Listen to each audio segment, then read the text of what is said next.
This is Taking Stock on Bloomberg. I'm Pim Fox. We're talking about growth, austerity, and the trade-offs that are made in the economy right now between those two challenges.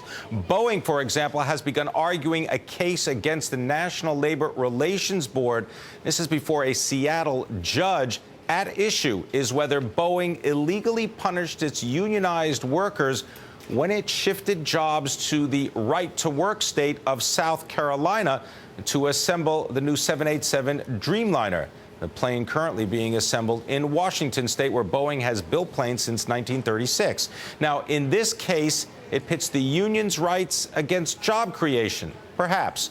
Well, joining us with more is Hoyt Wheeler, Distinguished Professor Emeritus at the Moore School of Business at the University of South Carolina, and also James Sherk. He is a Senior Policy Analyst in Labor Economics at the Heritage Foundation. Gentlemen, thank you very much for joining us. Hoyt Wheeler, let's begin with you. Do you think that there is a case, a valid case to be made by the National Labor Relations Board against Boeing for citing this plant in South Carolina?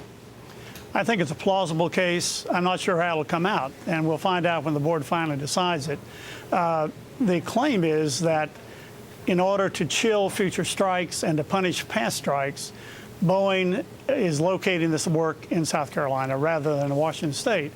And that's a fairly straightforward case under the law. Whether the board will prevail on that or the general counsel will, we'll see. I don't really know about the final result. Wouldn't care to predict it. James Sherk, the action on the part of the National Labor Relations Board, the NLRB, against Boeing, is it just legal, or does this have implications beyond the law? Well, there's a very strong economic implications. What they're trying to force the company to do is invest in their unionized operations instead of building a completely new plant in a state with a better business environment. Well, if you're telling states or companies that they can't locate in the states where it makes the best business sense, they're going to invest less. They're going to create fewer jobs. The effect of this complaint, if the board is successful, is going to be to chill job creation across the country. It's very, very bad economic policy, and I doubt it's legal either. Hoyt Wheeler, is it possible that you can make legal opinions in without taking into consideration the economic factors? In other words, you can't do this without looking at the context that we need more jobs in the United States. Well, it's not a question of more jobs or less jobs. It's a question of where the jobs are. The problem for Boeing, and would be true for another company that was doing the same thing, is that they made a number of pronouncements.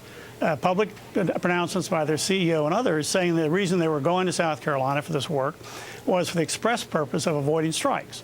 And it was a strike that was, and the fear of strikes, that was the deciding element.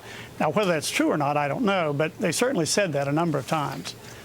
James Sherk, also before the National Labor Relations Board, is a ruling from the Arizona state legislature talking about moving towards a unionized environment. In other words, the vote that would take place to unionize workers. Is the NLRB too much involved in what goes on in business? Well, it was a very separate issue in Arizona. That was the issue of the secret ballot. The unions have been pushing to do away with secret ballots in union election campaigns, to force workers to decide to unionize or not in front of union organizers. And so Arizonans voted to amend their state constitution to create a constitutional right for union members when they vote to vote in a secret ballot in privacy. And I think that's a very good policy. Everyone should have the right to privacy. And unions, no one should know how the workers have voted. But that's very different from the freedom of companies to locate their businesses where it makes the most sense. I mean, look, it's a free country. If South Carolina is a better business environment, Boeing should be allowed to, and they do have the right to locate their business there. If they decide to locate it in Washington, they can do that too. It's a free country. It may be a free country, but Hoyt Wheeler, is the NLRB politicized? Because these are presidential appointments, and there have been some reports that there are 3 Democrats, 2 Republicans, and that the NLRB is getting too involved in the way business does business. What are your thoughts? Well, it is always the case that the board is more friendly to unions under a Democratic president than under a Republican president because of the way that the people are appointed to the board. However, the idea that the board would somehow go after South Carolina, because it's a right to work state, and all this flap, the political flap, is just really nonsense. That's not the way the National Labor Relations Board operates.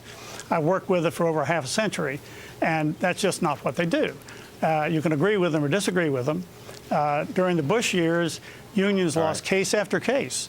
But that is what happens when you get a change in administrations. We've got to leave it there, but I want to thank you very much, Hoyt Wheeler and James Sherk.